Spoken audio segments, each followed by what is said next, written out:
Hi, welcome to this podcast where I'm going to be looking at quite an important concept that you need to get your head around very quickly in accounting. And that's the difference between assets, expenses, liabilities, and incomes. I think most of us get the basics of accounting, certainly in terms of what a profit is. So businesses do things to generate revenue or income. In this case, I've made up an example where it's £100,000 that they're generating as income. They've got their expenses of running the business, which is in this case 50,000, and therefore the business has made a profit of 50,000. So far, it sounds pretty simple. However, we have a problem. If you think about something like a bank loan, if we take out a bank loan, we get money coming into the business. But that bank loan is going to have to get repaid at some date in the future. So what we wouldn't do, we wouldn't class a bank loan as being part of the revenue of the business because we've got to pay that money back at some point in the future. So we come up with a different term. And that term is a liability. So we've got income is things that the business is doing on a day-to-day basis to generate money coming into the business, if you like. And a liability tends to be one-off things, but it isn't always a one-off thing. But it's where the business owes some money to a third party, and a third party means somebody else. And similarly, if I was to go out and buy a car this year and I was going to use it for 5 years, I think most people would agree that that 20,000 shouldn't be included in the general expenses of the business because it's going to be used next year and the year after.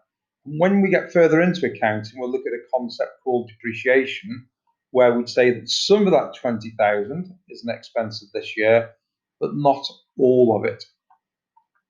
So what we do with things like cars, we call those assets. Okay, so we've actually got 4 key terms here that we need to understand. We've got expenses and assets, which in some ways are similar but not exactly the same. And we've got liabilities and we've got incomes or revenues. So just looking in a bit more detail, okay, the way we can look at an expense are resources that a business has used during a year or another period of time to generate the revenue of the business. Okay, and examples of that are things like rent paid. So if we rent a shop, that would be an expense.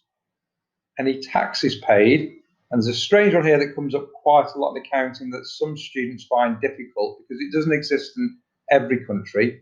But if you're doing a UK exam, they might refer to something called rates. And rates is a specific tax on premises. Electricity would be an expense, gas if they use gas. Anything to do with running a motor vehicle would be classed as an expense, so petrol, repairing it. And if we've taken out a bank loan, we normally have to pay some money to the bank as something called interest. And the interest part of a bank loan, that would also be an expense. So interest is where we pay somebody because they have lent some money a return on that money. Okay. Assets are different. They are resources that are owned by a business, which they are now going to use in the future to help generate revenue. So things like the motor vehicle we've already considered, that isn't just being used this year, it's going to be used next year. That would be classed as an asset. So a few terms in here that I'm going to introduce you to help you to get used to seeing them. Fixtures and fittings is a posh word for things like shelves and furniture. Quite often, in simple accounts, if you just said it was furniture, if they just bought one item of furniture during full stop for a business, then you'd be okay just to write furniture as being the asset. But the posh term, when we have a collective group of furniture, we call them fixtures and fittings. you'll quite often see property, plant and equipment included together. Property is straightforward. Property is buildings, okay? But the plant and equipment is things like machinery or electricity generators in a factory. And we also have things like computers that most businesses have. But even if you think about your house, something like a television is really an asset because you're going to expect to be able to watch that television for more than just a single year. You're going to hope that it's going to last for 4 or 5 years and then you may have to buy another one, but it is an asset to the house. Okay, liability is an obligation to provide a third party with an economic resource. It's quite a difficult thing to get your head around. So just have a quick think about what I'm saying here. The reason why I've used economic resource as opposed to money, normally, if we have a liability, if I owe the bank some money, I have to give them some of my money at some point in the future. Money is one of a number of economic resources. But it's also possible, for example, if I was a farmer, that we could do an agreement where I would give you a cow or a sheep because you've done some work for me. And a cow or sheep, when I give it to you, becomes an economic resource, something that we both hold as having a value can still be exchanged. So normally that economic resource will be cash, okay, and the main areas where we have liabilities. One, if I'm a factory and I receive, for example, some steel, if I don't pay for it today, I'm going to pay you in a week's time, that would become a liability. I have an obligation, have a legal duty to give you some money in a week's time because you have given me some steel. Okay, bank loan, quite straightforward. Somebody gives me some money, I have to repay that money at some point in the future. That is what I agreed when I agreed to take the money.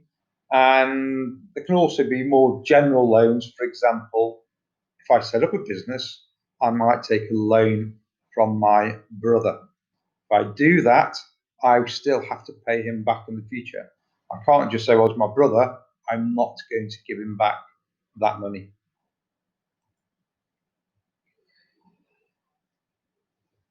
Incomes are the economic benefit to a business of providing goods and services. And normally that economic benefit to a business will be cash, but it doesn't have to be cash. I could agree to do some work for a farmer in exchange for a sheep. Okay, but it's not the the exchange of the sheep itself. It's the income, is the action I've done that means that somebody is going to give me a sheep in the future. Okay, it's a little bit of a difficult concept, so I'll just go through that again. Okay, the income is what I have done to get the sheep or some money, either today, straight away, or at some point in the future when I've agreed with that person that he is going to give me a sheep or some money. And it's important we keep that distinction because the money itself or the sheep would become an asset. Okay, so the income is what I've done to generate that economic benefit in the future. When I get that sheep or that money, that becomes an asset of the business. An example of things that businesses do to get incomes is they sell goods to people. If you go to a shop, when they sell the goods, the income part is the fact that you now have to pay them cash, okay, or the customer has to pay them cash. And the income bit is the amount of cash the customer has to pay. And you need to keep those two separate if you can in your head. What I've done for the money is worth a thousand dinar or £1,000, and then when I receive the cash, I gain an asset of £1,000 or $1,000. If I can let out a building to get income from people. I can receive interest on a loan that I have given to somebody. So if I give somebody a loan, I expect at some point in the future to get all the money I have lent back, but I would also expect to get an agreed amount extra back that we would class as being the interest for lending the money out. And there's other things as well called services. And examples of services are things like accounting firms or law firms. Okay, if I go and see a solicitor and ask him to represent me in a court case, okay, him representing me in a court case will be an income for him. And then at some point in the future, I will almost certainly, in fact, I will have to give him money for that work. Okay, the income bit tends to be the day-to-day things that a business actually does. So if you think about most types of business, their main income is what they do. McDonald's sell burgers. Their income is from selling burgers. A law firm provides legal services. Their income is from providing legal services. Hyundai provide cars. Their main source of income is selling cars. Okay, some difficult things to get your head in around there. Okay, we'll be doing more on assets, liabilities, incomes, and expenses over the next couple of lessons, and you will get there with it.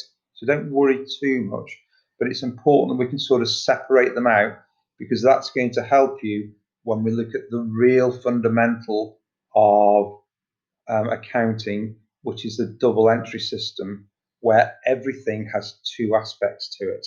So we need to be able to separate out. So for example, if I sell some goods, the income is providing the service of selling the goods and the goods to the customer. But we also need to consider the fact that normally we have received some cash, and there will be two different entries in the bookkeeping system to record that. Okay, so it's something that if you don't quite get it now, hopefully as we go through the next few lessons, you'll get there, no problem. Okay, thank you very much for your attention. If I teach you, there is a resource on your classroom where you'll be classifying various things as incomes, liabilities, assets, and expenses. And if I don't teach you, thank you very much for listening and have a great day. Bye-bye.